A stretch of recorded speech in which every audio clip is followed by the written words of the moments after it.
Ladies and gentlemen, whether you like it or not. Ow! Hedwig! Don't you know me, Kansas City? I'm the new Berlin Wall. Try and tear me down. How did some slip of a girly boy become the internationally ignored song stylist barely standing before you?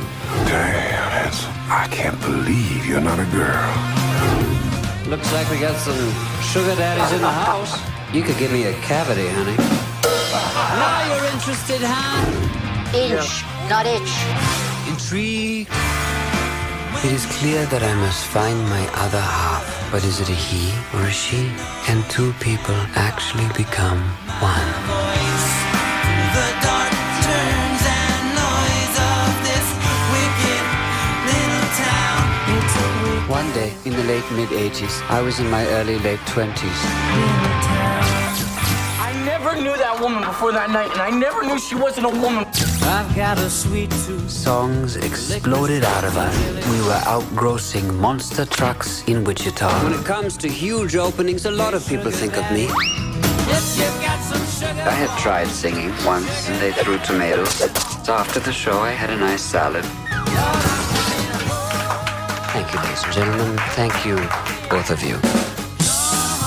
Did you put a bra in a dryer? Yes. How many times do I have to tell you? You don't put a bra in a dryer!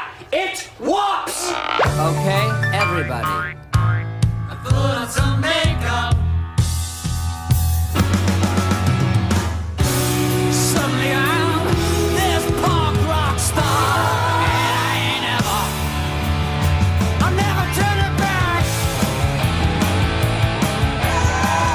Hey boy, take a walk on the wild side. Hedwig and the Angry Inch. When I think about all the people I have come upon in my travels, I have to think about the people who have come upon me.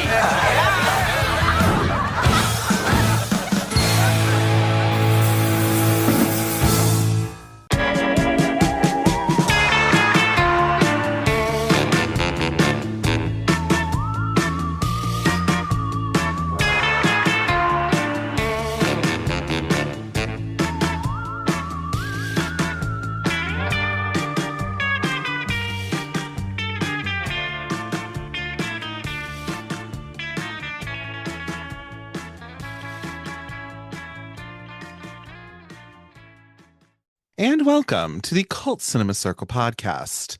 My name is Jesse, and I'll be your host. Now, on today's episode, we are finishing out the month of Music Month. That's right. All this month, you've heard stuff all about movies about music, or it's kind of musical, kind of. But like what I thought I wanted to end off the year this year of 2025, which has been a wild one, if anything, with kind of a wild movie. Not really too wild, but really, really cool. And it was actually a recent watch for me, so I wanted to definitely do it. And yeah, but we are heading over to Bilgewater, and we are going to watch this person in this wig just like rock out and be punk as fuck and kind of be awesome. But we are covering today 2001's Hedwig and the Angry Inch, also based off of the show that ended up winning a Tony like later in its life and all that kind of fun stuff. But with that being said, I couldn't do this all by myself. As you may have heard, I've had different guests on this different month because it's fun to talk about music without it's fun to talk with it with other people. But you have heard him previously on my show where we did cover The Return of the Living Dead, but he is a podcaster himself with the Cultworthy Studios. But please welcome back to my show, Antonio Palacios. How are you doing, Antonio? Amazing. Thank you for having me back. And what an honor to kind of close off the year on such a great movie. I think so too. Yes. And when I put the feelers out of I wanted someone to come on and talk with me about this. You definitely, you did, slide into the DMs, which was nice. And to say not in the weird way, but like in a fine way, in a friendly way. But I think it's interesting too, because I feel like Hedwig, this is a recent watch for me, if anything. I guess that's my history. We'll talk about yours in a moment. But yeah, I think I had just watched this year. It was literally because I'd known what this movie kind of was. I knew it was like, okay, it's this person who is like somewhere in between being a man and a woman, and like they're a rock star, I guess, but that's really all I kind of knew. Um, and I was sort of familiar with John Cameron Mitchell a little bit, but I know this is kind of their, you know, magnum opus, if you will. It was created by them and everything like that. But I recently watched this because Trixie Mattel, you know, of Drag Race fame and all this kind of stuff, she had a video earlier this year where very well enough, like talking about these queer movies and being able to talk about it in a video where, in case these movies just end up like disappearing somehow, because you know, you never fucking know, but this was one of them, and I was like, you know what, I really should pull up on Hedwig and the Angry Inch. Like, I have never done it, so why not? And it was on Criterion at that time. Actually, it was on Criterion Channel. So I was like, okay, let me go and pull up on this. And I ended up liking this movie quite a bit. And then also just listening to the soundtrack, I think it's really great as well.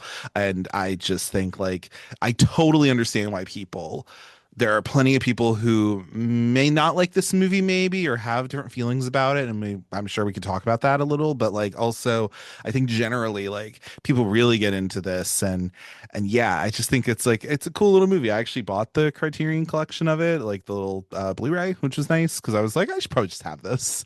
But what I want to hear from you, though, Antonio, is like, because you are a complete straight man with a child, I believe, and like a spouse and everything, from what I understand. And so what I thought was kind of interesting is when you reached out and said, oh my God, I'm a huge fan of that. What I want to know is, like, how did you become familiar with Hedwig and the Angry Inch? Like, when did you first see this movie? Have you ever seen like a production of it, like on stage? Like, I just want to know, like, how did you come about this movie? Because that's what's kind of interesting to me, I guess. I mean, first of all, I know a lot of traditionally straight people who love this movie. Nice. And I think one of the reasons why is because it does get, I'm going to say, the stereotype of like, oh, that's such a gay movie, but I don't think so. I think it's a queer movie. I think it goes beyond the binary gay, straight, lesbian, where it's a gender queer fluid movie, as there are so many more gender queer fluid people in this world than when the movie came out or when the stage play was introduced, correct? Right. You know? Right. And Totally. you know, I'm the cult movie guy. It blows my mind that this has not been covered on my show. Mostly because, right? Well, no one's reached out to me about it. Like, it's been on the list, but Of course, no one's picked it. Yeah, totally. And yeah, and that's why I needed to come and get you for it, for sure, because now you have a place to be able to talk about it. Right. Oh, that's why I jumped at the chance. Yes. Man. Oh yeah, totally. Because I was like, wait a minute. And that's what intrigued me, I guess. And like you said, like, yes, this is very much a queer movie before queer was used that way, you know, and that's what's really interesting. And I don't know if anything, like, this just is this is such an interesting little show, and kind of what John wanted to do with it and all of this kind of interesting stuff. So yeah, I mean, I think if anything, that's what I kind of gathered from it, or was able to get from it, is like, you know, this is just something where I definitely understand why this is an important film for quite a few people. And you know, I can understand, but yeah, that's good to hear about your experience with it. Again, just being like somebody who, you know, I guess I didn't think, like, yeah, but like you said, like, yes, this is like kind of a gay movie, like it's a queer movie, but like it's not just for the queers, as in some of the other ones are kind of like, no, this is gonna fucking watch this who isn't gay. You know what I mean? Like, come on now, right? Like, you know, and just, like, I'm older than you, you know. Yeah.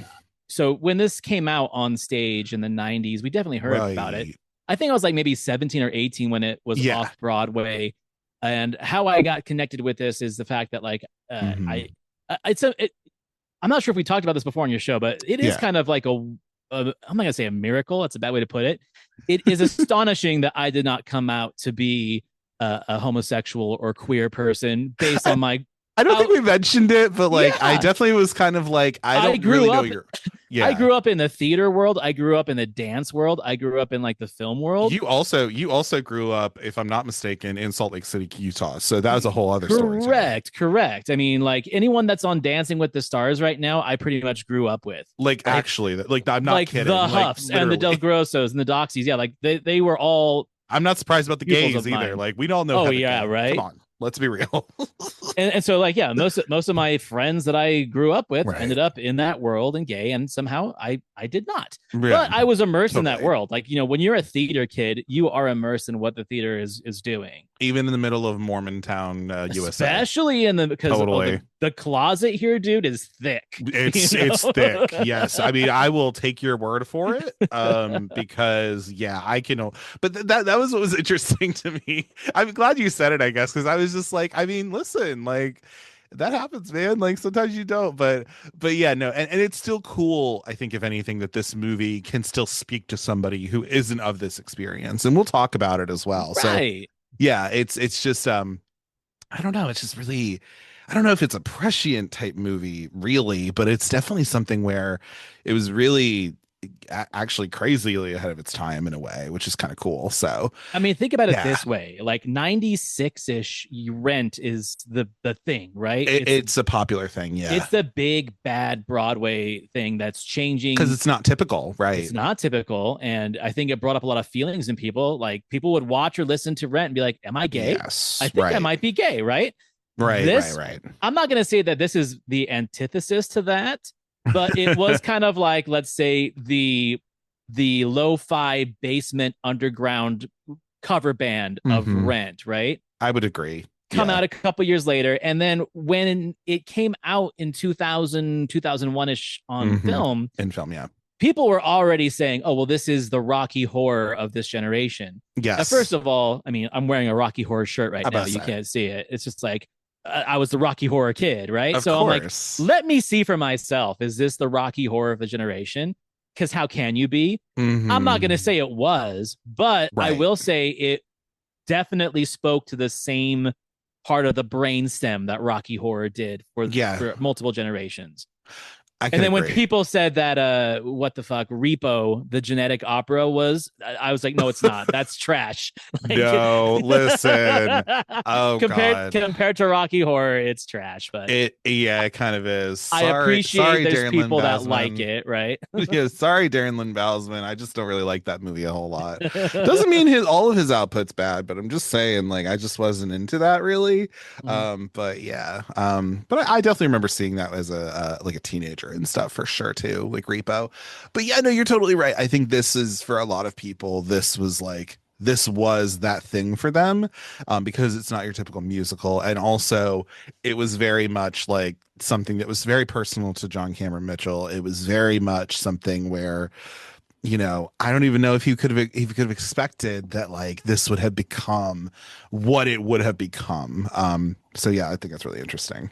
Well, let's get into some of these figures and talk about that a little bit in this film. Yeah, in terms of this came out, it premiered at Sundance, which is about to move from Utah, if I'm not mistaken. So that's kind of sad. The last year is this year. Yeah, but it premiered at Sundance. Makes enough sense. And then it came out like kind of, I guess, in a wide release or probably limited release, July 20th of 2001.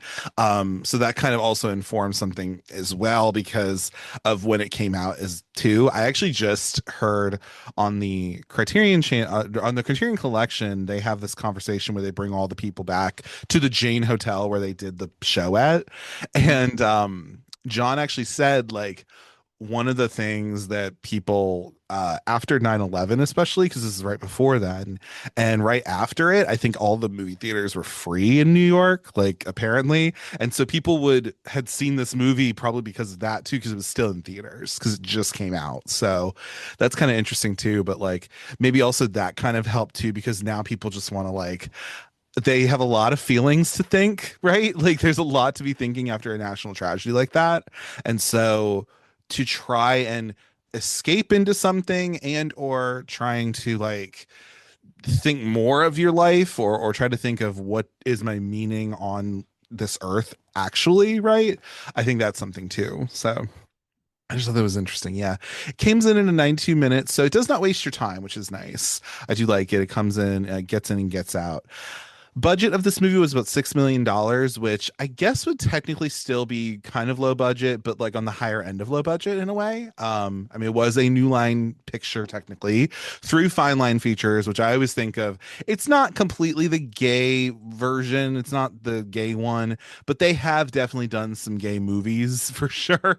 Like, for Right. example, they did like Mine in Private Idaho. I'm pretty sure they also did, Jesus Christ, I think they did like another Gus Van Sant as well, Even Cowboy Girls Get the Blues. And they did a John Waters movie at one time. I think they did a Dirty Shame, or Yeah, it was low down. Yeah, not low down. Dirty Shame. Dirty Shame. Yeah. yeah, it was Dirty Shame. I think was through Fine Line. I think the movie, what's its name?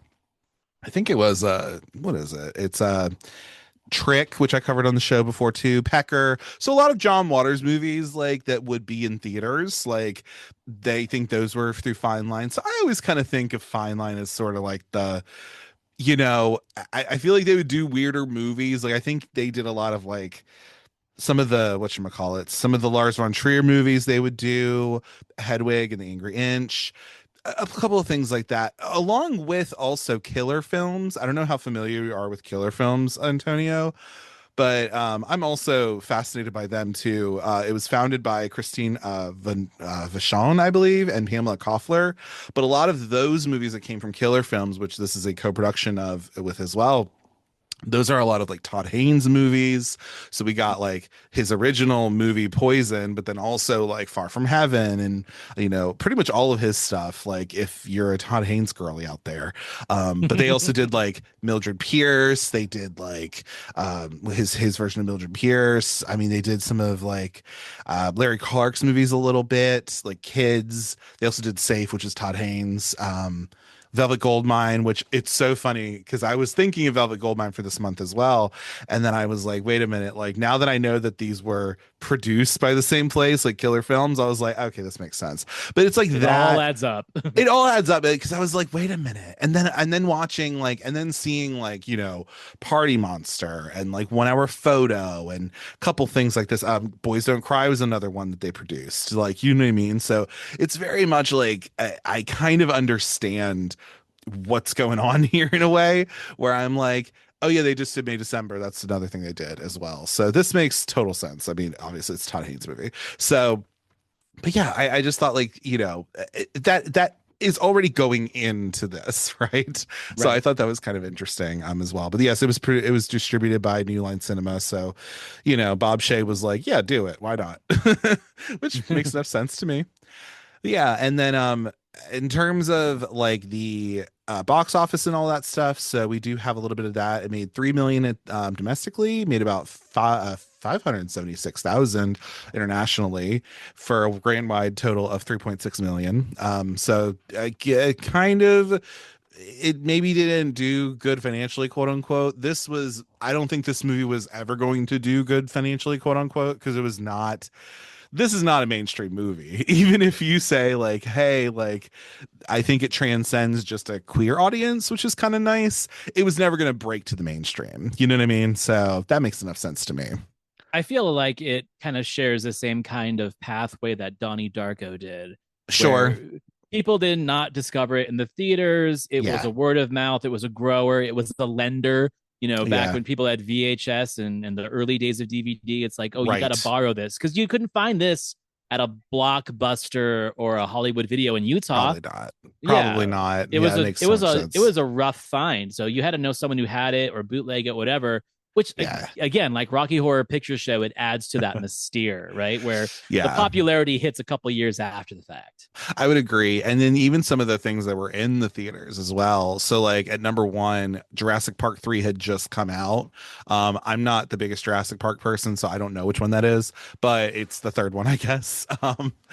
But even like in its second week, the William H. Macy one. That's all I can say. Okay, fair enough. But like Legally Blonde was in like its second week. You know what I mean? like this Right. type of movie. You have Scary Movie 2 still in theaters. Fast and the Furious just started, that was still in theaters. And funny enough, I haven't done it on the show yet, but like two behind this one at number 30 on the Billboard, not Billboard charts, but like the box office charts, is in fact Ghost World from MGM. So that makes sense to me. It makes sense that these two movies would have come out around the same time. Because again, they were more than likely never going to do good in the mainstream no matter what. But they both have their particular fans of Hedwig and also Ghost World as well. So the fact that those came out like right around the same time, I was like, yeah, that makes sense. That doesn't surprise me at all. Well, dude, it totally tracks too. Because one of the other things I always say is like around that 99, 2000 era is kind of the birth of the hipster movement. And you start getting like some of those lo-fi bands that hipsters love, like Jet and the Strokes and shit like that. Yeah. And cinema kind of did the same thing. Like Ghost World is a perfect example, or American Splendor, movies like that, where all of a sudden it's like, oh, tortured artists and oppressed people are cool now. Right. And that's the kind of cinema that we're going to get into, and we're going to get tattoos of them and shit, right? So yeah, and then you also have the other stuff. I know you did an episode on Release Date Rewind for like Eternal Sunshine, right? Like this is a few years after that, before that really. But that's what you're going to then have. You have like these movies that have something like Eternal Sunshine, or like Garden State's another one I can think of, which was the same year. They're like esoteric, borderline surreal movies that are definitely of the hipster flair. Now, Garden State's a different story, because Garden State, it's just trying to bite off that energy without being sincere. Yeah. But it was made for the same audience for sure. It was. It absolutely was. And then you have like the idea of like, I think we talked about it earlier this month with the Manic Pixie Dream Girl, but like the fact that Elizabethtown, which is a Kramer Crow movie, that literally comes out with Kirsten Dunst in it, and she is called by a reviewer a Manic Pixie Dream Girl, and that just now is like, oh shit, wait a minute. Now we look back at all of these other movies that have that kind of trope in it, quote unquote, or that trope character in there. And now we're able to look at that, which is interesting. Obviously, that's not really in Hedwig the Angry Inch, obviously, but it is really interesting that that's also happening too. And again, and this is something where, you wouldn't have found it easily necessarily, which I think John Cameron has a, that's just his thing. Also, I will also say, I do know that he is non-binary. I think they do also use like they, them, he, his. So in as case of like anybody cares. As of the last like maybe 10, 15 years, I think so too. So yes, anybody who cares about me with pronouns or whatever, not that anybody really does, I don't think, but just saying, I'm aware.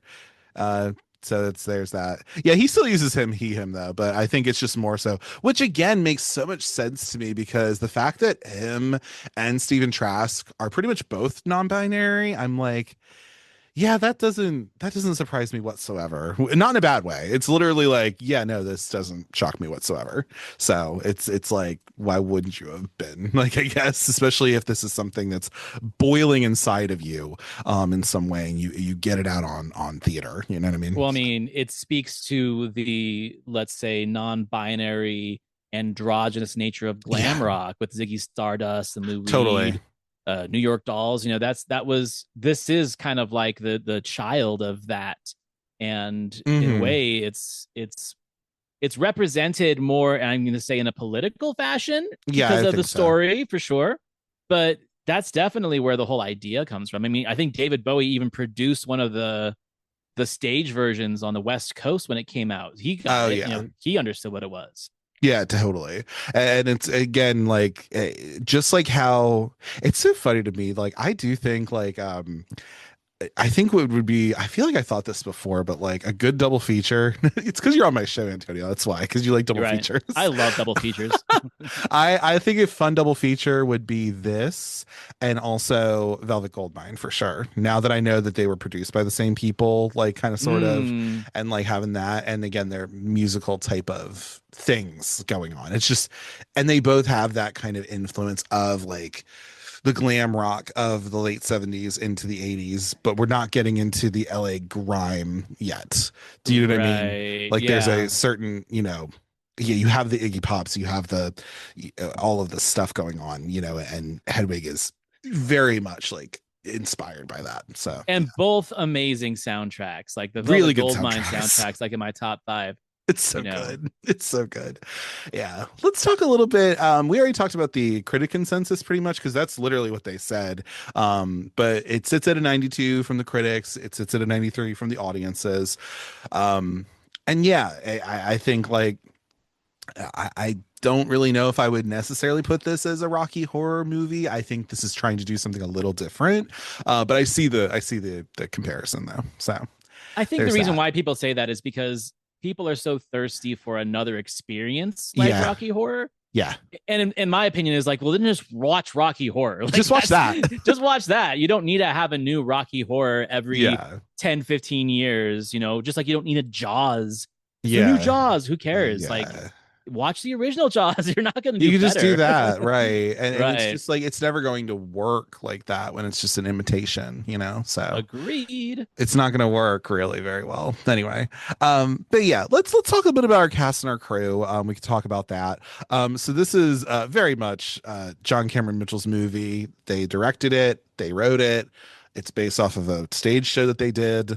They are in it, all these things. What did you know who this person was before Hedwig, or have you seen anything else they've done?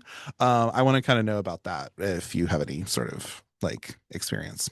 Yes. There is a movie from, I want to say 85 or 86 called Band of the Hand. Mm-hmm. And it was produced by Michael Mann, directed by Paul Michael Glazer, who did The Running Man. Mm-hmm. And essentially, it's teenage Miami Vice. Nice. It's all these juvenile delinquents in the Everglades being trained by an ex-military guy to essentially be 21 Jump Street guys to go out and fight drug dealers. Oh, fuck yeah. Because they were former drug dealers. And this looks great. Oh, it's fantastic. John Cameron Mitchell actually plays the little white boy, and he's a pyromaniac. He's a firebug. He blows stuff up. He sets the school on fire, and that's why he's out there. He's also mute. He doesn't talk. So I grew up with that movie, and I was always like, it's a weird little white skinny dude with the crazy pants setting stuff on fire, and it's great. So when Hedwig came out, I didn't know this guy by name, right? Right, exactly. When Hedwig came out and I saw the movie, I'm like, that looks like the dude from Band of the Hand. And remember, we did not have like IMDb and Google at our fingertips. We had all right, well, I'm going to go to the library and look this up. And sure enough, it's the same dude. And that gave me even mad respect, and he did a lot of TV stuff in between, but it's that starving artist mentality, right? Where you can make an impact and then be essentially dead in the industry for a decade. Yeah. And you bring yourself back. And this was his way to kind of bring himself back.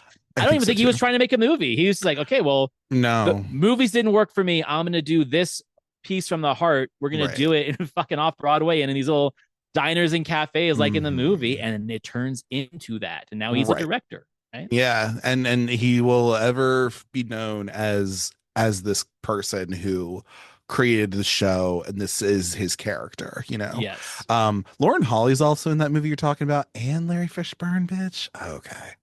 This is already I don't know how good this movie will be. I don't give a fuck. It seems like it'd be fun. James Remar is the bad guy. He's the bad drug dealer. It's a good one, and it looks like an episode of Miami Vice. I mean, everyone's driving a fucking Ferrari. Big popped collar coats, it's good stuff. Oh, I love that. Anyway, that's the kind of bullshit I like. Anyway, so yeah, I didn't know who John Cameron was like that until this movie, really. Because I was not a person who watched Girls or anything, so I didn't know that they were in it. Funny enough, the movie Party Girl is, so for some reason, I don't know why, they decided to take that movie and turn it into a sitcom, kind of, sort of.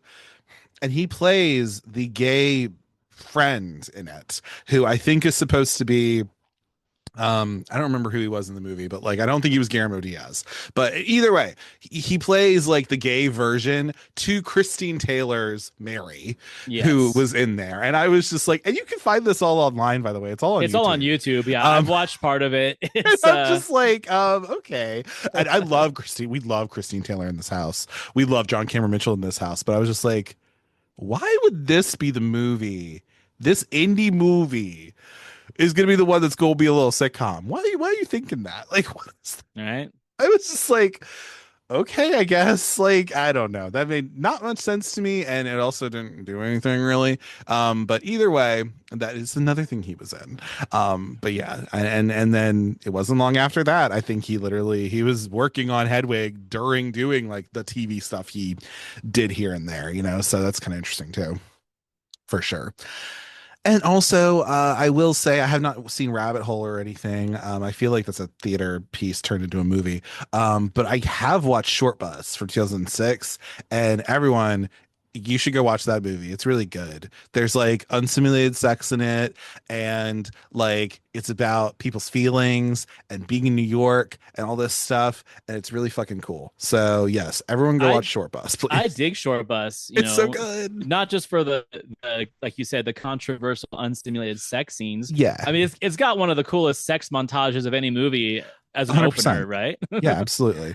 But there's a deepness and like a level of, I don't know. There's like, they're trying to talk about more of relationships and what that's like. And, one of the people in this movie is in Short Bus, which is kind of fun. Not a bunch of people, but at least one person, and John Cameron, obviously, because he created it. But anyway, Short Bus is awesome. Please go watch it, everybody. Go to your local library if you have one and see if they have it on like Canopy or something, or see if they have something of it. It's really good. Right. It's better than Brown Bunny, which was the other controversial unstimulated sex. Oh, girl. Jesus Christ.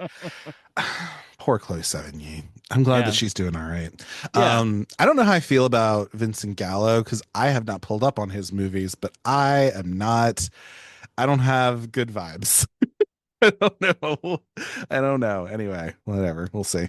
I heard he's selling his sperm for like $5,000 online. Vincent, get out of my face. Wow. Okay. Anyway, Jesus Christ. Have I seen the dick? Yes, I have. But you know what? It didn't need to be like that. It really didn't. It didn't. It really didn't. Anyway, this movie was edited by Andrew Marcus. He was kind of the person who had like quite a bit of experience. I think he had worked on Merchant Ivory films before this, which is kind of cool. But he is now he is the editor of American Psycho, which he did right before probably this movie. And he also did like Under the Tuscan Sun, for example. And fun little thing, he also edited the most recent version of Mean Girls, the musical one. So I thought that was kind of interesting. Huh. Fascinating. That movie just doesn't really need to exist, in my opinion, but okay. I don't know. Whatever. This was shot by Frankie DeMarco. He was kind of brought in as like an experienced person in terms of being a DP. He also shot Short Bus and Rabbit Hole, other Jim Cameron movies. And also, let me see what else he did. Did he do anything else that's like of note? I will say I haven't seen this movie, but I am intrigued by it. Spring Breakdown with Parker Posey and Amy Poehler. He also shot that as well, which is kind of fun. That's like them. It's like her, Rachel Dratch, and Parker Posey all going on spring break or something bullshit like that. I don't know. I know Something of it, like that. but have not seen it. I haven't seen it. I've seen like clips of it here and there. So I don't know, but it seems like it'd be a fun, stupid time, which I'm kind of okay with, honestly. Yeah. And then some of the other people in here, we have production design by Therese Deprez, which is kind of a fun name. She has since passed away, but she's kind of an icon in her own right because she like production designed like, let's see, High Fidelity, Black Swan was another one. She worked with Greg Araki on the Doom Generation and also Todd Solondz on Happiness, which is kind of fun.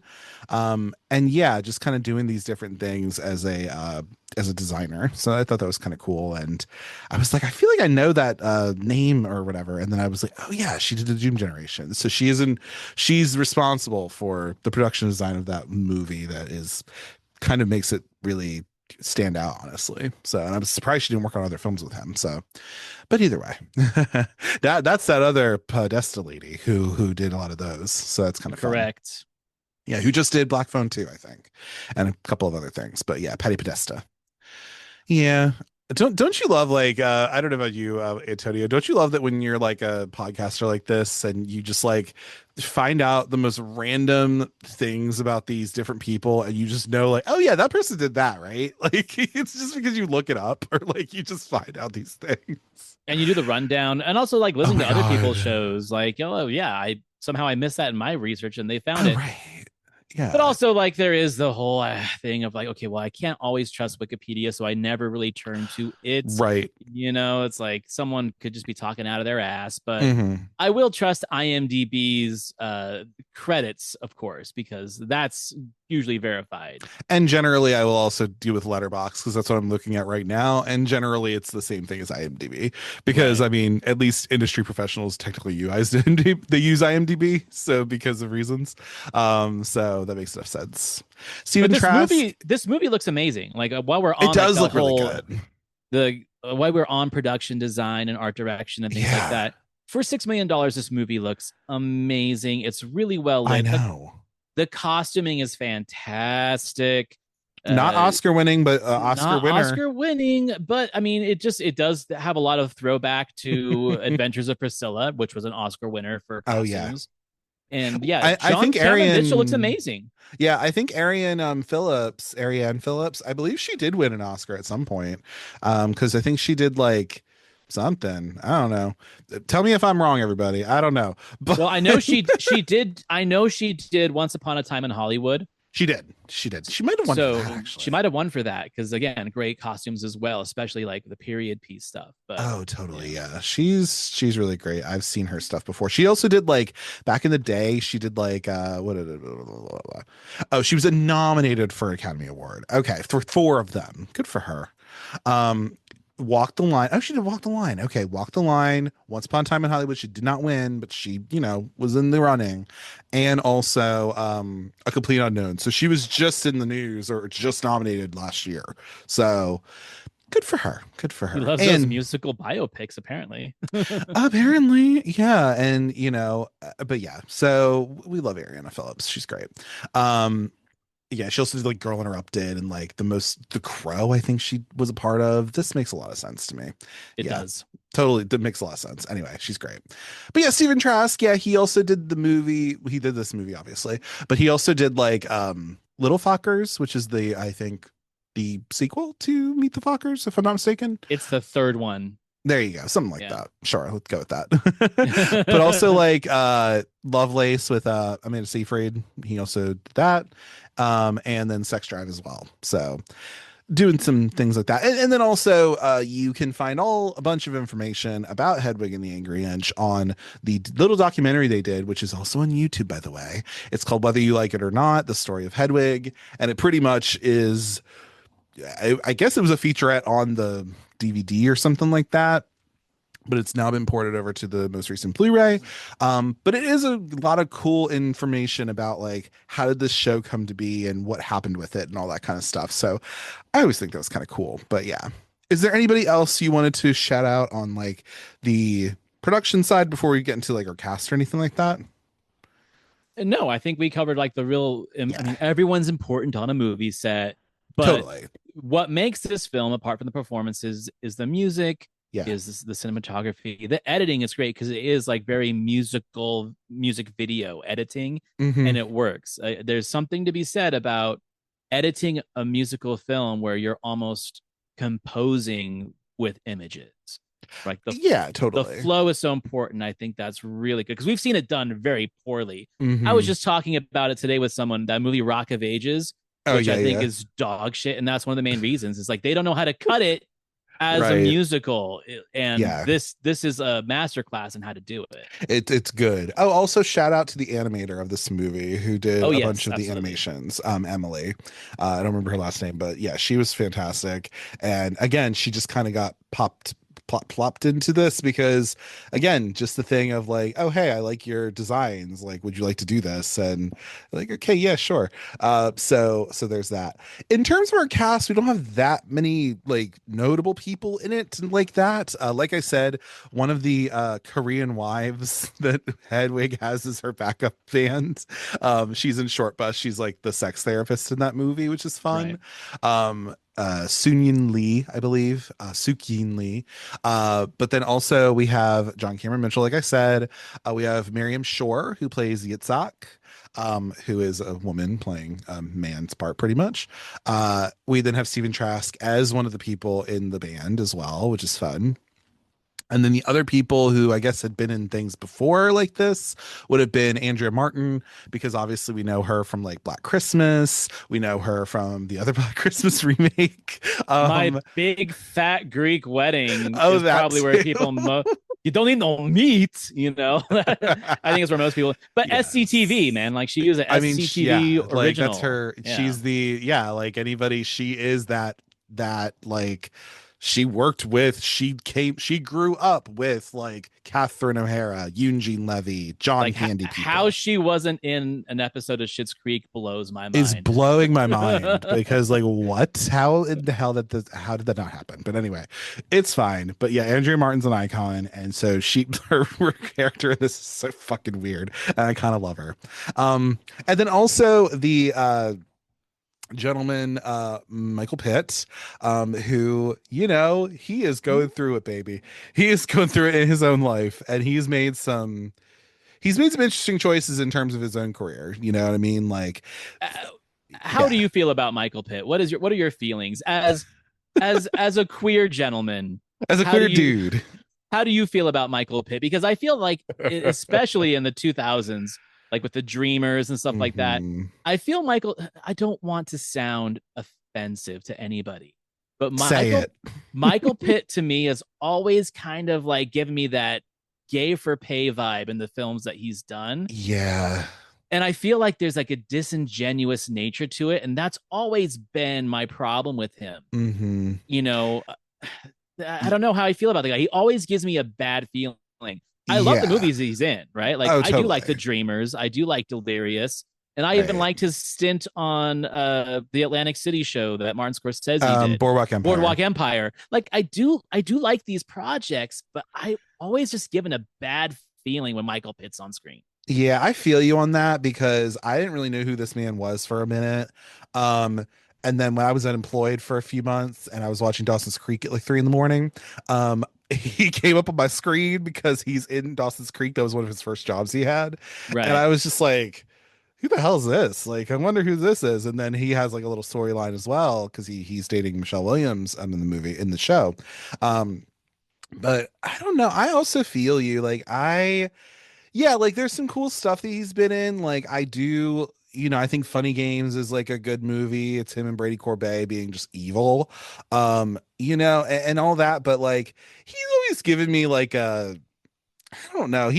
I feel you though. He's always given me like this weird vibe of like, and I think that's also to be said for like, I don't think he was the most comfortable with some of the stuff that he had to do in this movie either. And I was just kind of like, ew, like then why even or he was comfortable and he's just a good actor. Like it's really hard to tell. But like, for example, I think Evan Peters does better at what Michael Pitt was trying to do in the early 2000s, right? Okay, yeah, fair enough. There is definitely a homoerotic essence to him and the roles he chooses, but also he can turn it on and off on a whim and actually be absorbed into a character. I mean, like the fact that you've seen him totally just like grinding dudes in movies, but he's also Quicksilver and X-Men, right? Like, there's a differentiation there in his performances.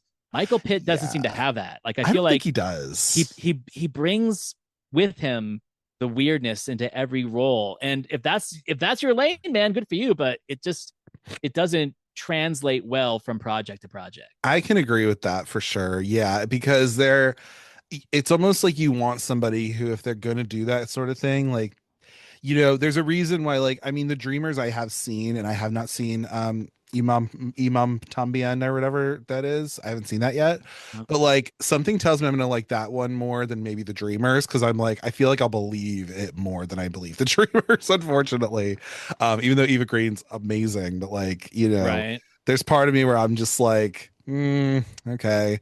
Like if we're gonna do like the threesome thing, or we're gonna do that sort of male female thing or whatever, I'm just kind of like, I don't know. I want you to be kind of into the dick. Let me just say, I don't know. Like that's my thing a little bit, especially in something like that. So, and I'm just like, and I feel like there's people who could have done it. I mean, for God's sakes, a couple years later, you'd have like Joseph Gordon-Levitt playing a gay prostitute. Do you know what I mean? Like, Right. I think he did pretty decent at that, and we could believe it, So it's this thing of like, I want you to like go into the craft, or whatever. And then Right. no one's like forcing your hand at it either. You know what I mean? Like anyway. So but yeah, but we'll talk about their characters, I'm sure, because these are like the big characters in this, of course. Right.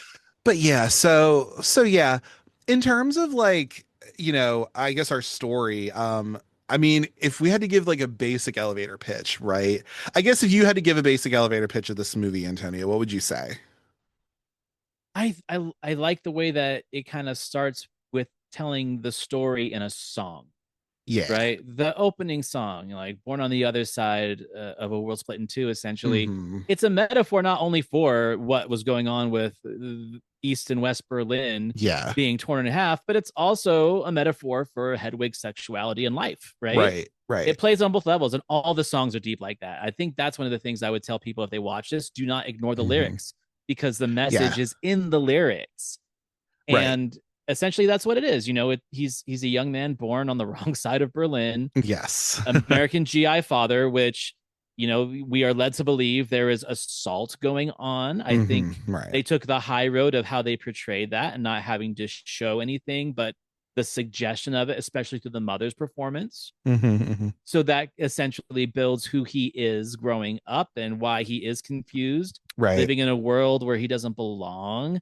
Yeah. He has to play in the oven because the apartment's so small. Right. Right. You His mom know, doesn't want him to like just be singing all over the place. the idea that you can build a character's life in an opening song and an opening monologue that really sets the stage for who this person is. Hmm. Agreed. Yeah, yeah. It's pretty much yeah, the way I would kind of put it is that yeah, we have this person who comes from Berlin, they get married to this guy, they then get divorced from this Luther. guy, Luther. And they end up plopped in the middle of Kansas, and they are, I guess, deciding they want to pursue being a rock star because why the hell not? And Right. yeah, like this person also like Hedwig, who was Hansel at one point, but Hedwig is now like, has mentored this young man, Tommy, who then becomes this like super big star who's pretty much stolen all of the songs that they've made together. And Hedwig with her band, the Angry Inch, is literally just like going to different parts of, they're following Tommy pretty much and playing in bilge waters, which are like these like little restaurants or whatever. That's what they could do. And like they're just following his tour because really it's like Hedwig is not over it. She's not over any of this, which makes Right. sense. But yeah, so yeah, and that's what we're following through this whole movie, and then it's told within different songs and stuff like that. But yeah, And the totally. part that we left out, I think, is like probably the most important part is the fact that to get out of East Berlin, Hedwig goes through a botched sex change operation Right, to because pass the Luther wants a physical. woman. Yeah. Yeah. To get out of Berlin, and then is left for another man a year after the fact. But the operation was Right. botched. So no vagina, no penis, instead a 1 inch mound of flesh. Yes. And now there's something where now she has to just deal with that, which is interesting because you and me as cis men, I mean, it's interesting we talk about it, but like the thing is that I can understand why somebody could see maybe Hedwig is like a trans character, but I definitely, through whatever lens I have, I don't see them as that. Like I would Neither do still, I. I don't like, I don't, there's nothing inherently trans about her to me, in my opinion. Not that I'm trying to transvestigate or whatever, but like, it's literally just like, I don't think that they ever wanted that really. And that's kind of the point, is that like, Hedwig doesn't feel like they have to be that by the end of the movie, that they don't have to put on this sort of persona of Hedwig, right? Like they don't need to do that. And so I don't know, there's nothing inherently trans to me about this character, but I understand why, like you were saying earlier, there is this sort of genderqueer androgyny that's going on here that I just don't think was always front and center in a movie like this, and Right. not played for something weird, looking at you like Dressed to Kill or looking at you like Dog Day Afternoon or whatever. Not with Dog Day Afternoon, I get it, but like, you know what I mean? Like this is something where we're able to see something deeper We're than what not maybe those movies villainizing. have. We're not villainizing transgenderism in the movie, Exactly. but we're also not glamorizing it either. Like it does Right. show how difficult that life is. But one of the things that I've always said about Mhm. this movie, it's almost like a Batman analogy where the Hedwig costume is literally the costume that Hansel wears Yeah. to forget about how terrible his life was. How he, if he would have just waited 1 year, the wall would have Yes. fallen and he could have gotten out. And so the sex change botching was all for nothing, essentially, with Luther leaving him. Yes. You're But so right. then, spoilers for people who haven't seen the movie, Yeah, we're spoiling. there's a transition at the end, but I feel it's almost like passing the Batman cowl on to the next, where Yeah. the character Itzhak, who is Mhm. his husband slash wife, Right. who he's married along the way, in the theater version and in the film, we are meant to think that Itzhak is a man who was also a drag queen, but was not Right. allowed to be the drag because Hedwig was the drag. So they had to Right. keep their masculine persona. Right. And then Hedwig passes the wig onto them at the end as he accepts Mm-hmm. who he was and who he is and who he can be. And that's Mm-hmm. all done through song, not through dialogue. So I think on first viewing, it might be missable for Yeah. some people. And then when you understand what it really is and listen to the lyrics, you realize, okay, at some point, these two made a deal where it's like, we Yeah. can be married, but I'm the glamorous one and you're the backup singer. And then Yeah. passing the cowl along. I think that's a really important and crucial part to the story because, Right. I mean, at the very last shot is Hedwig nude Mm-hmm. as their natural state, no wig, no dress, walking into the darkness to discover what's next. Like I think that's so important, but I think it gets Mhm. missed because of the glamour of the movie. Yeah, totally. And also the thing is, if you ever get the Criterion or the Blu-ray of this, there are deleted scenes, and one of the deleted scenes you find is there's actually more to some of these scenes, like when they go to Tommy's like record signing, or some of the other, like the laundromat scene, like there's a little bit longer there, but there's actually a flashback that Yitzhak has where they meet Hedwig for the first time, and you find out that Yitzhak is like a woman, which obviously we knew that because we knew it's Miriam Shore, but like we find out that like, oh no, like this is a woman who I think was living in Russia or is like from Eastern Europe where it's not very friendly. Right. And so that's kind of one of the reasons that I think she wanted to get out. But you kind of tell that you're like, oh, yeah, like Yitzhak is a woman, but she is putting on this male persona. You know what I mean? And so it's kind of interesting to look at that as well. But like you said, it was really interesting watching it this time because I was just like, maybe I just didn't realize it right away. But I was like, oh yeah, like if she had just waited, like she could have Yeah. been okay. It would have been all right. And again, this is one of those things where I was like, I don't know, I did not grow up during the time of the Berlin Wall, so I was born after it. I am somebody who has been able to visit Berlin and did go there before and was able to learn about just like the Berlin Wall and all the fun stuff you get to learn when you're in like the capital of Germany or whatever, right? Right.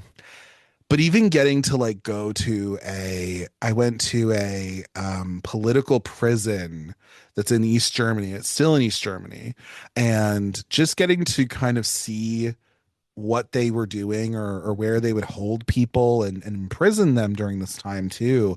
Kind of political agitators and things of that sort, people of that sort. But like, it's just interesting to just to have that background of being able to know that I've been able to be there and I've seen just like, I don't know, being able to be in the place that Hansel would have grown up in, and like the Right. kind of thing, even though it wasn't the obviously same regime, but like, and people do have stories of like, oh yeah, I was an American who like went to Berlin and the Berlin Wall was still up, you know what I mean?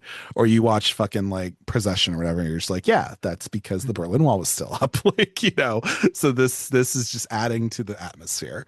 But it's yeah, just having that background and knowing I was able to be on the soil and be there was just really cool too. And like, you know, yeah, it's just a different. I also there was something when I was in college. One of my professors I took German class, and one of the professors I had who was like she was still teaching, but like she was teaching like higher level classes or something, but she was like the chair founder of this program, kind of like, or maybe not founder, but like she was like high up, right? Like in this, and her name was Uta. We loved her. But fucking, I remember there was something where a buddy of mine who was in the class with me, like he was a little younger, maybe like 2 years younger than me or something, because I transferred there. And I remember like at the time, uh, and again, I don't think I realized this right away too, but like it was one of the things where like this guy went to Uda and like was doing, I don't know, like was having office hours with her or something like that. And in her like CV or whatever, you know, it talks about how like, you know, she's like obviously like fluent in German. She also is fluent in Russian and all this sort of stuff and da da da. And it was funny. My friend, who's like a freshman in college, right? So like it just kind of asked the question of like, he was like, oh yeah, it's really cool. Like you're both like fluent in German and Russian or whatever. And Uta very nicely told him and kind of said to the effect of like, well, I didn't really have a choice. So, and literally it was like, it was funny because he mentioned it and he was just like, it literally was a face palm to him where it was like, oh yeah, you dumbass. She grew up during the Eastern occupation, so she kind of had to learn it, didn't she? Yeah, of Right. course. Like when Yeah. she was in college and shit. Yeah, like duh, but you don't realize that when you maybe just haven't thought of it. This is the same person who also I had to very nicely oh no, not that. It was he had to tell me that New England was not a state. I feel ashamed, but it's fine because he was from Massachusetts, and I was just like, wait a minute, New England's not a state, and I was just like, I don't know geography like that, damn. So yes, that's how I found it. It was a collection of states because I am a complete idiot, but it's fine. But yeah, they were very nice about it, but you know whatever. But yeah, no, it's like one of those things where you don't think about it, where you're just like, oh yeah, no, that's totally fair, and that also along with just the you know, the Holocaust in general in World War II, that really did a number on just Germany in general, where now, even to this day, it's still just like, you know, I don't know.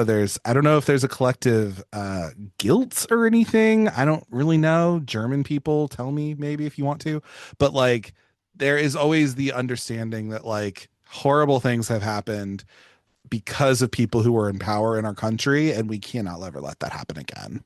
You know what I mean? So it's Yeah. just it's interesting for that. But yeah. Anyway, I guess in terms of like breaking down some of these characters or talking about them, what are your thoughts on Miss Hedwig? I guess what do you think of them? I guess is what I want to know. You know, I think Hedwig definitely represents a persona that is, like I Mhm. said, a coping mechanism for a traumatic childhood and a Yeah, traumatic incident. So you have to kind of look at Hedwig as two different people. You have to look at it as Hansel and what Hansel went through yeah, and why Hansel created Hedwig to yeah. escape the trauma of Hansel. So I feel for Hansel, where Hedwig is Hmm. literally like the acting out because Hedwig is not necessarily a real person, it's a persona. Yeah. They're the one that can have the outlandish behavior and the tantrums and the Hmm. ego, which Yeah, don't get me wrong, it's entertaining. It's why Frankenfurter is so entertaining. Like totally. they're kind of shit people, but there's entertainment value to it. Yes. The Yeah. difference, and they both have like these tragic redemptions at the end of their story arcs in both Hmm. films, right? So Yeah. so where it's like I feel Hedwig is the perfect kind of Greek tragedy character to take you through this movie because they're fun. You can feel for them, but at the same time, it's like, girl, that's kind of your fault on a lot of that shit, you know? Right. But You're at like the end, you're kind of the problem, right? Like a little bit. right. But that's why it's glam. The glam Right. helps paint that over. So, like you said, the runtime of this movie flies by because you are so immersed in the entertainment of it, Mhm. which it's a perfect combination. Like that's a very subtle craft that people don't recognize. Is Mhm. like making an unlikable character not only likable but like attractive to your attention. It's like Mhm. I want to spend time with this person in the film. Probably wouldn't want to spend more than an hour with them in real life, but Right. I'm here for the journey in the movie. You Yeah, know, I can get into that where I also it's cool that you have that perspective because I kind of bang with it because I guess I didn't think of it as that, but like Hedwig is kind of this sort of persona and it makes so much sense because John Cameron he originated it obviously, but then the whole thing was like other people could do this in the stage version. And right? so it is kind of like you said, it is this like it's this Frankenfurter from Rocky Horror. It's these different people can do this. And it can be, I think it's a matter of what you bring to it, right? And so I think that's what's really interesting about it. And yeah, like this really is about this damaged young person who has just been trying to make a better life for themselves in a way and trying to do that, but like also like again, not exactly well adjusted, but trying to have the best time that they can, I guess, if anything. Right, right. And And deal with the betrayal that she also deals with too. that's why the Wig in a Box song is not only my favorite song in the film, it's also my favorite Mhm. scene in the film Yeah. because that really is like that jumping off point where Hansel Yeah. becomes Hedwig. And like I said, Totally. listen to the lyrics and it tells you exactly why. Yeah. And I really I like that one too. yeah, like, and I mean, this movie is all bangers, right? But Of course. when it comes to understanding who Hedwig is, that's the song. Like that is the song. Yeah. And I don't think I realized that until I watched it again. Because I watched this and I still come on a 3.5 out of 5 on this movie. But I do like this film. Like that doesn't mean I dislike it, but it's like it's one of these things where watching it again, yeah, Wig in a Box really is. And I know people love like Origin of Love, and that's a really good song, obviously. I Yeah, mean, that's the song that people like. I've seen so many Origin of Love tattoos. Oh I, my I God, dated yes. a girl with one, right? Like Of that. course, of That's course. the song for some reason that people attach themselves to. But Again, it's beautiful, it's right? a beautiful song, and the animation, of course, is what really makes it But stand out and memorable. like you said though, with Wig in a Box though, that's a really interesting one too because it really is like how Hansel created this character and Right. has this band and all of this and that's what this is and that's probably even how like you do see how like you have the Korean wives at first and then you have her actual band the Angry Inch or whatever. Right. But yeah, like you do see a little bit of that progression with her, which is interesting and yeah, no, I really do like that movie. I really like that song quite a bit. Again, I understand why people love the Origin of Love, but I'm also just like, but Wicked and Box though is like really good though. Like it's It's the just anthem. It's the anthem of the it movie. is. It totally So, is. And it's just like this is how she turns into this person, this thing. Because Hedwig is a persona. I'm glad I kind of yeah. I think I'll be thinking of that moving forward now where I'm just like, that makes so much sense. Like of course that would be, you know what I mean? And right. how you're able to do it. So yeah. Do you have any particular? I know we only have so much about this character because they only talk so much, but like, do you have anything? You have any thoughts on like Yitzhak? Like, because they are kind of, I don't even know if they're legally married actually, but that is like the partner to Hedwig in a way. Do you have any thoughts on Yitzhak though? I think it is like the tragic character of the film because there's real love there. Mm-hmm. And that I think is the one thing we have to understand about Hansel slash Hedwig is they say throughout the movie that they do believe that there is, I mean, she's always looking for her other half, right? Yeah. And it's not Yitzhak, and we know it's not Yitzhak. That We is a know. matter of convenience, but I think Yitzhak feels the opposite. Yitzhak Right. has genuine, sincere love for Hedwig, and when she can't take it anymore, is when they go and audition for Rent, and they get the part of Angel, and Hedwig won't let them have it, and that Right. is such a tragic moment, and it's played so well, and it's like, oh god, I fucking hate Hedwig now, but that's the Yeah. point. Like, it's a reminder that our hero in this movie is not necessarily an admirable one. Right. We're just on the journey with them, and they're on this quest because they've been hurt when they are perfectly capable and willing to hurt others in the Yeah. process. Totally. And they're not this, and that's what's kind of cool about it too, is that like, yes, like again, you and me as cis men, like again, representation, but like the thing is that like I like the fact that someone like Hedwig, who is genderqueer, who is kind of somewhere in the middle between, you know, a man and a woman or something, right? But like the thing is like I like that it's a bit of a complicated character, and it isn't this sort of character that I think so many queer people just get tired of seeing, especially in some of the early cinema, which is why stuff like the new queer cinema of its day like was, you know, important, because it wasn't the Angel character, and not just Angel from Rent, but like it wasn't this character who just kind of comes in and is like, oh, poor gay person, they caught AIDS and they're gonna die, but let's Yeah. give them this sort of like, let's literally angela you know, whatever, in them, right? And it's just like, well, maybe we don't want that, because we're more than just tragedy. You know what I mean?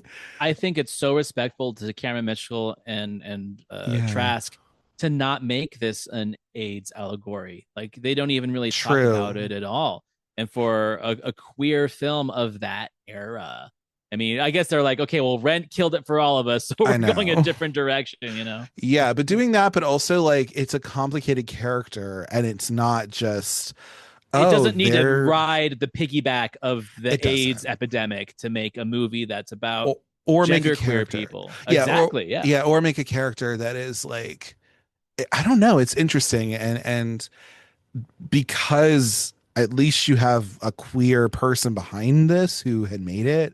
I mean, obviously both of these people, the composer and the director and pretty much creator of this show, is in some way non-binary. They were gay at one point anyway, so that's fine. But like, it's the thing of like, you're able to have that, like, you know, I can understand that there is something to this character. And again, like, it's the thing of like I was saying earlier, like we had like, you know, Dress to Kill before, right? And that wasn't I love that movie, but like, you know, I understand why people have a problem with it though too. Like I get it. Because it is this kind of evil, you know, cross-dresser trope or whatever, that kind of thing. And this isn't that, you know, but there is layers to it. There's layers to Hedwig in some way, and you know, Hansel underneath, if anything. So yeah. And I guess the last person we can kind of talk about, because we can dig into him a little bit. We already talked about the actor, I guess, too. But like, what do you think of Tommy? Tommy Gnosis, but The ultimate poser, essentially. Right? Tommy Speck. God, yeah, he totally is though, bro. Like, he is such a wiener. Like, I think that he is the illusion or the allegory to the. It's something that creative people have always faced, and that's the fact where we see untalented, unoriginal people get recognized and praised and made famous, yeah, almost because of a gimmick or because of direct plagiarism from someone more talented. I think that's the artist's mind screaming, and that character represents that. It was like this little Christian kid who doesn't know what to do with his boner, right, has an obsession with Hedwig and then the songs, and then just becomes his own thing. And the worst part about him is that he thinks that he is talented. He thinks that he is original. The worst. That's the part. I mean, that's so well played. But even the way that they present Tommy Gnosis Mm. with his, early 2000s proto emo look, right? Right. The Evanescence's version of him. That is Totally. so on the nose for that era, and it just reeks of unoriginality, and it's perfectly portrayed in the way they do that. So yeah.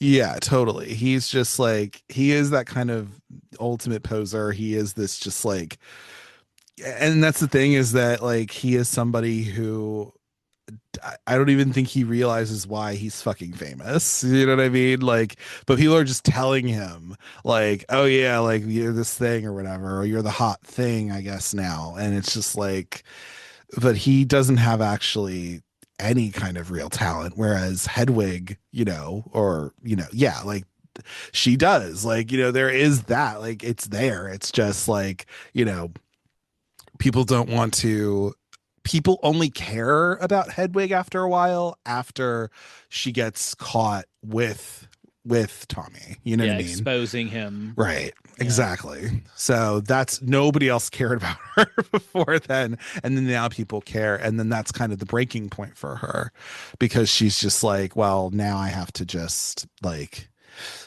be for myself. I have to live as, quote, myself, if you will. So, because maybe there isn't somebody who, it's interesting you say that, where you say like Hedwig's always looking for her other half, which is very much something, but it's the thing of like, well, maybe you don't have, maybe your other half is this thing, right? Yeah, Like, well, that's I what think it is. the message that I've always gotten from that Yeah. movie is that Mhm. her other half is herself. Her other half is Hansel. Yeah, totally. And that speaks back to the origin of love, where it's like they started off as one being and then they were split down the middle. Right, And that's exactly. what Hansel and Hedwig represents. And at the end of the film, they find themselves again. So Mhm. I think that, I mean, we you talk about Eternal Sunshine of the Spotless Mind, right? Mhm. It's not always another person that's going to complete you. Maybe you're the Right. fucking broken one, and that is why they And find themselves at the end. yeah, and you need to do the fixing within you. Right. And Calls then you coming can from inside find the your house, half. mama, It is. No, and that's so true. And I think that's also why, in a way, like, I think that this movie can also really elicit like this sort of furious self-acceptance that we should be having for ourselves, in a way, and trying to have a level of, I don't know, self-acceptance, self-love, if you will, because, and I think at the end of the movie, I guess that's what, Hedwig gets to do, is that she does get to find some sort of love for herself. She gets to find an acceptance of herself where she does not have to be these two things, really. And, you know, they can just live authentically, which is just Right. interesting now that it's like, And Yitzhak can live authentically now. yes, Like, yes. it may seem like a downer ending, but I assure you it's not. I You don't think just it have is. to understand that happiness means different things to different people. Yeah, and then also like we don't know what's really going to happen to Tommy, I don't think, because the whole ending is kind of a weird, like, is this really happening? Is this a dream? Like, what's happening here?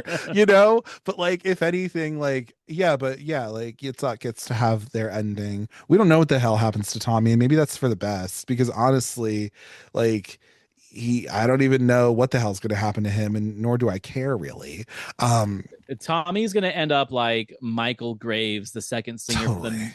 for them from the Misfits, just doing acoustic sets in bars around the country, playing someone else's songs, Mhm. and then probably says a bunch of neo-Nazi shit online. Like Probably. that's Tommy's future, in my opinion. Yeah, or he'll die at some point. I don't know. But like it's just that thing, right? But then Hedwig at least gets to like, have that acceptance of themselves and be able to realize that like, I've been searching for this all this time. I thought I was going to get it Right. from Luther. He didn't actually love me. And I kind of botched myself for him, right? Which is Mhm. awful. And now it's like, who will actually love me? And that's the thing, is that Hedwig continually is looking for this love from somebody. She says like, why don't you love the front of me?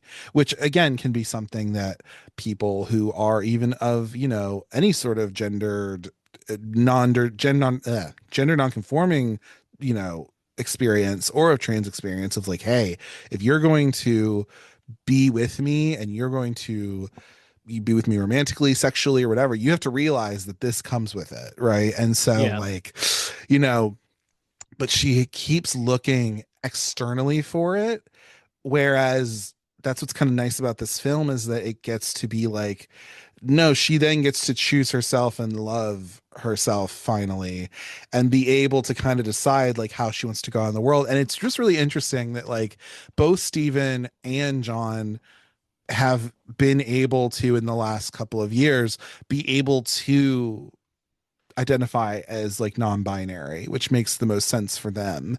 Yeah. And it's just cool that like that real life is in there too, and like, they have gotten to do that now, and it makes a ton of sense, where I'm like, yeah, of course they would, because like this whole show in a way is kind of a way of him working that out, I feel like, and his own feelings, because I definitely think like Tommy is kind of John in a way. He doesn't suck as bad, but there's Right. definitely stuff within Tommy that is within John, like Yeah. a military family and growing up and not realizing who the fuck you are and then realizing and all this sort of stuff. There's that. And just his own experiences too, like the Hedwig is based off of a person that was like a babysitter, or like was just somebody who they knew in Kansas when they lived there. Yeah. And was just fascinating to him, you know what I mean? So it's yeah, this whole movie is something where it's interesting to see, like, that the creators of this have been able to now live authentically, right? And that's cool. And I think this movie ultimately is about just like accepting yourself no matter who you are, and like trying to really, I don't know, like that's what it's about. And also like, I don't know, there's something to it where that's what we end up getting at the end of it.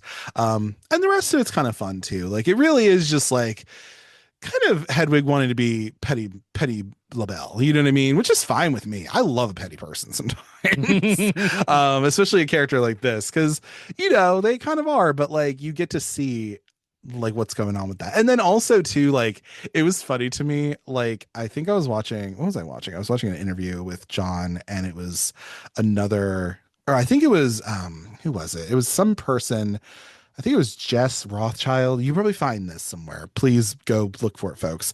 But they did an interview with John and talking about like, they ended up talking about Hedwig at some point, obviously, because of course they're going to. And I like that he also said, like, John said that, like, I don't think he liked. It's so funny that like Rent finds its way in this movie, because it's like, yeah, like I don't think he cared much for it. I think he understands why it was important for people, but he just didn't really, it did not connect with him. And it's interesting that he then puts it in his movie as kind of this thing of, or he puts it in the show really, I guess too, but like in the movie as like, yeah, I mean, I guess that's for Yitzhak and being able to kind of break themselves away from Hedwig because they wanted to, but also Right. it's like, yeah, what we've kind of now found about Rent, or I think when people think of it now of that show, it was important for what it was. And I'm not mad at someone like Jonathan Larson for making it, but it's also one of those things where it's like, I think it was important for the people who it was important for at the time, but whether or not it's still a good show is kind of always up for debate, I feel like, too. So, I mean, in yeah. so many words, you're saying that Rent is the Tommy Gnosis of 90s Broadway culture. Kind of, sort of, in a way. Like it was And important. Hedwig is the show that's traveling around, following Rent around the country, playing bilgewater bars. Pretty much, yeah. Kind of, sort of, because yeah, like I'm not mad at the movie Rent, and I'm not mad at the show, but like the fact that that guy died, and people don't realize that like he didn't die of AIDS, for example. People seem to have thought that, and I was just like, no, he didn't. He was straight. But like, it's just the thing of like, again, not the worst, but like as time goes on, you're just kind of like, ugh, okay. Like even by the time high school was over, and that shit came out when I was like 13, right? Like the movie did. But by Yeah. the time even high school was over, I was just like, oh my God, like get this movie out of my face, please. Yeah, can we be done with Rent? Ugh, God, like it's just, and again, to the people who love it, it's great, whatever, good for you. But like, I don't know. It just doesn't, I it think we doesn't talked about connect it with too me. much, honestly. I know, right? No, but it's going to come up in that just because, like, I mean, obviously it's a part of the movie in a way, but Right. also like you're going to compare them a little bit just because you're just like, you know. But it was interesting that like I think both him and Rosie also kind of said like they didn't connect with it as much. I was like, well, yeah, because it wasn't.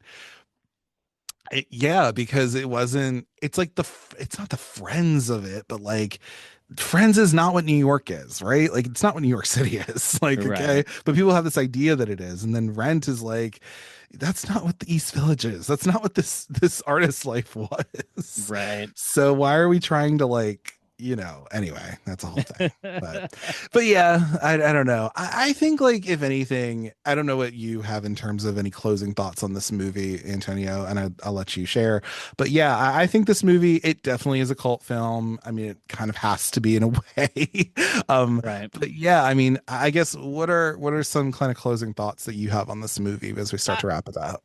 I would say like my closing thoughts on this movie is like we have not, in my opinion, Mm-hmm. received many contemporary musicals of let's say the it's just the 2000s, right? Yeah. Let's leave the 90s and shit out of it. Let's say the 2000s. Mm-hmm. There haven't been that many cinematic musicals of this contemporary age Mm-hmm. that triggered emotion and character interest and development as much as this one has. Yep. We've gotten a lot of Broadway crossovers, like, oh, we're gonna make a Hairspray movie, Yes. we're gonna make a Rent movie. Right. Those can be fun. There's an audience for that. But when Mhm. it comes to like the original voice of what a musical can and should be, you know, I think that this needs to be in the conversation. I'm not even going to Yes. say it needs to be in the top 5, but it needs to be in the conversation of like, this isn't something that was just pulled off the Broadway stage and forced into the masses. This one had to work for it, Right. and it shows. And I think that's why it has staying power, is that it didn't have like the free pass to become a Right. hit movie with John Yeah. Travolta in a dress, right? Like it didn't need that.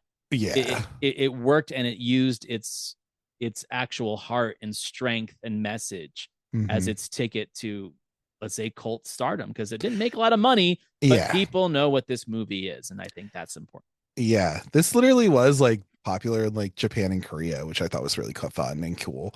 And that's how you know, like you're just like, all right, yeah, that's cool. But like, yeah, no, it's like I completely agree, and it's also just like I just don't think that there is something. This also came out right before that, because when I think of that sort of movie musical thing, it has to be talked about with Chicago, because like Chicago is what it won the fucking best picture. It won Catherine a Oscar, I believe. It won a few Oscars, I think.